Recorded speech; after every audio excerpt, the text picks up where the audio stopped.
하나님의 말씀은 에스라 5장 1절에서 16절 말씀입니다. 본문이 좀 긴 거로 5장 1절에서 5절까지만 봉독하도록 하겠습니다. 선지자들 곧 선지자 학개와 이도의 손자 스가랴가 이스라엘의 하나님의 이름으로 유다와 예루살렘에 거주하는 유다 사람들에게 예언하였더니 이에 스알드엘의 아들 수룹바벨과 요사닥의 아들 예수아가 일어나 예루살렘에 있던 하나님의 성전을 다시 건축하기 시작하며 하나님의 선지자들이 함께 있어 그들을 돕더니 그때에 유브라데 강 건너편 총독 다뜨네와 스달보네스와 그들의 통관들이 다 나와 그들에게 이르되 누가 너희에게 명령하여 이 성전을 건축하고 이 성곽을 마치게 하였느냐 하기로 우리가 이 건축하는 자의 이름을 아뢰었으나 하나님이 유다 장로들을 돌보셨으므로 그들이 능히 공사를 막지 못하고 이 일을 다리오에게 아뢰고 그 답장 오기를 기다렸더라. 아멘. 오늘부터 교회력으로는 사순절이 시작됩니다. 제2의 수요일이라고 하죠. 이 사순절은 예수님의 가신 길을 따르기 위한 영적 순례의 여정입니다. 특별히 그리스도께서 광야에서 40일간 금식하시고 시험 받으신 것을 기억하면서 우리의 죄를 회개하기 위해서 교회에서 규정한 계절입니다. 이런 시간을 통해서 예수 그리스도의 십자가의 은혜와 또 그 은혜를 통한 오늘을 사는 나의 모습을 점검하면서 십자가 앞으로 더 가까이 나아가는 그러한 시간이 되시길 바랍니다. 여기 오늘 시작하면서 선지자들 곧 선지자 학개와 이도의 손자 스가랴, 학개 스가랴 많이 들어보셨죠? 그런데 우리 개역 개정 성경의 번역에는 선지자로 이렇게 되어 있습니다. 아주 귀한 번역인 것 같아요. 선지자, 먼저 선지, 알지자, 하나님의 말씀을 미리 안 사람. 근데 이거를 또 예언자라고 번역한 성경도 있고요.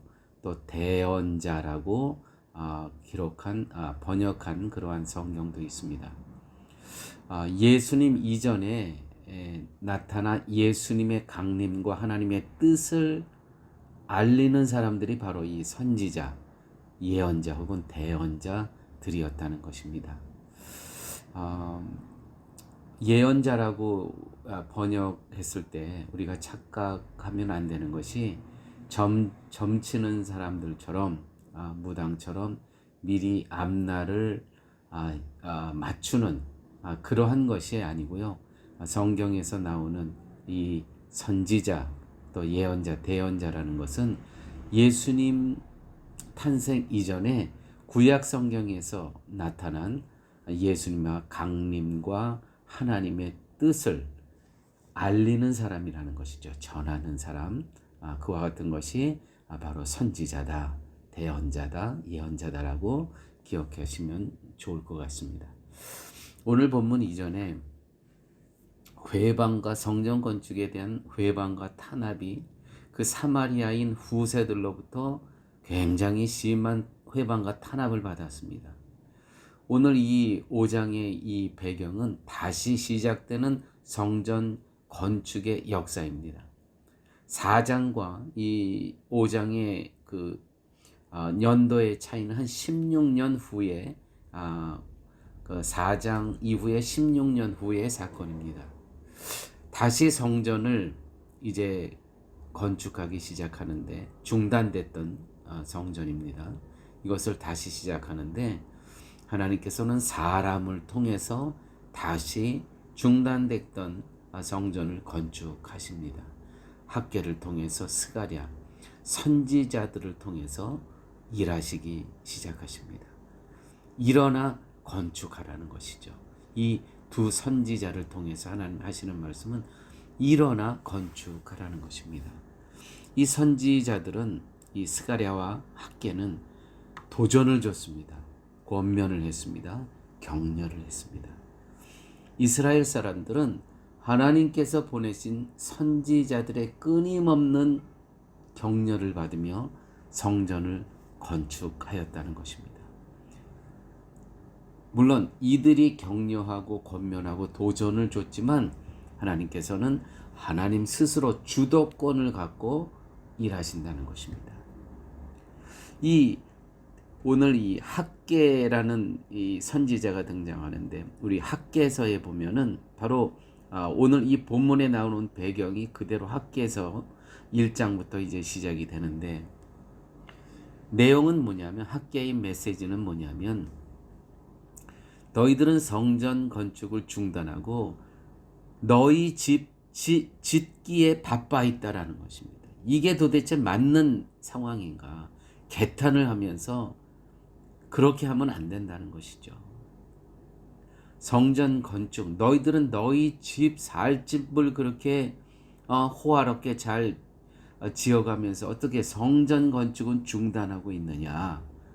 이 메시지를 강하게 전달하는 것이 학개의 내용이고 또한 오늘 본문에 그렇게 시작이 되고 있습니다. 선지자 곧 선지자 학개와 이또의 손자 스가랴가 이스라엘의 하나님의 이름으로 유다와 예루살렘에 거주하는 유다 사람들에게 예언하였더니 격려하였더니 하나님의 뜻을 알려주었더니 이에 스알디엘의 아들 수룹바벨과 요사닥의 아들 예수아가 일어나 예루살렘에 있던 하나님의 성전을 다시 건축하기 시작하며 하나님의 선지자들이 다시 말해서 학개와 스가랴가 함께 있어 그들을 돕더라.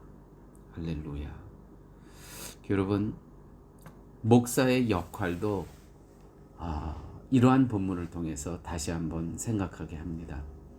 학개처럼 하나님의 성전을 중단되어 있던 하나님의 성전을 건축하고 독려하고 격려해야 된다는 것이죠.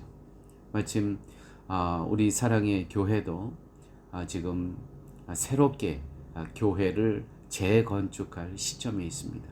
물론 저도 학개처럼 하나님의 성전을 건축하고 독려하고 격려해야 됩니다.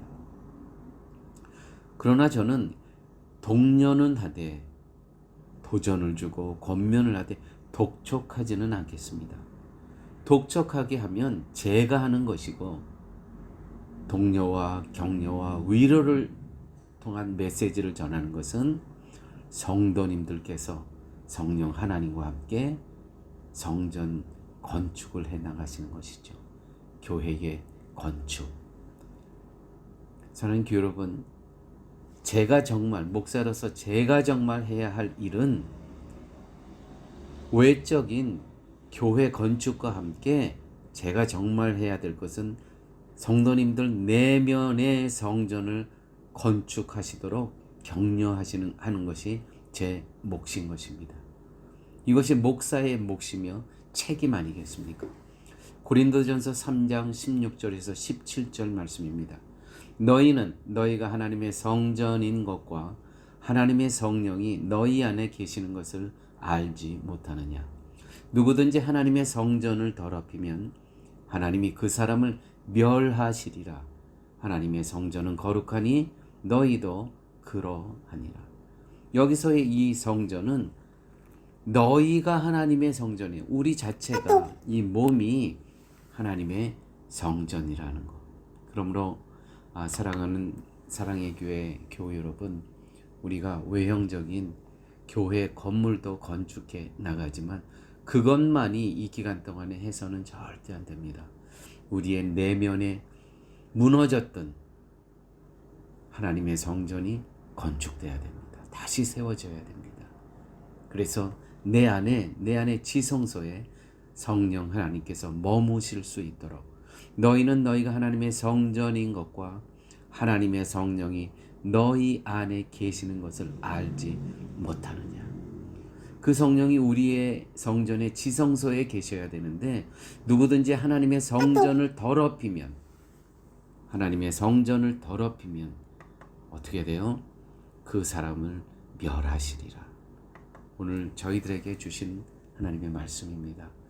우리의 외형적인 교회 건축도 하지만 우리의 내면의 세계에 우리의 지성소에 성령 하나님이 머무실 수 있도록 우리도 우리의 내면의 교회를 세워 나가야 된다는 것이죠. 아버지 하나님 감사합니다. 오늘 말씀을 통해서 무엇보다도 목사로서 제가 성도님들을 어떻게 섬겨야 되는 것을 또 가르쳐 주심을 감사합니다. 외적인 교회 건축도 해나가지만 우리의 내면의 지성소의 성전도 함께 건축해 나갈 수 있도록 하나님의 뜻 가운데 하나님의 말씀으로 늘 독려하고 권면하고 위로할 수 있는 저의 그러한 사역이 될 수 있도록 주께서 함께하여 주시옵소서. 또 사랑하는 성도들이 이 오늘의 이 말씀을 듣고 학계의 메시지, 너희 집 짓기에만 바쁘다는 것이 이게 말이 되느냐라는 이 학계의 결단을 마음속에 새기면서 하나님의 집도 함께 세워나갈 수 있는 복된 기간으로 함께하여 주옵소서. 모든 말씀 예수님 이름으로 기도드렸습니다. 아멘.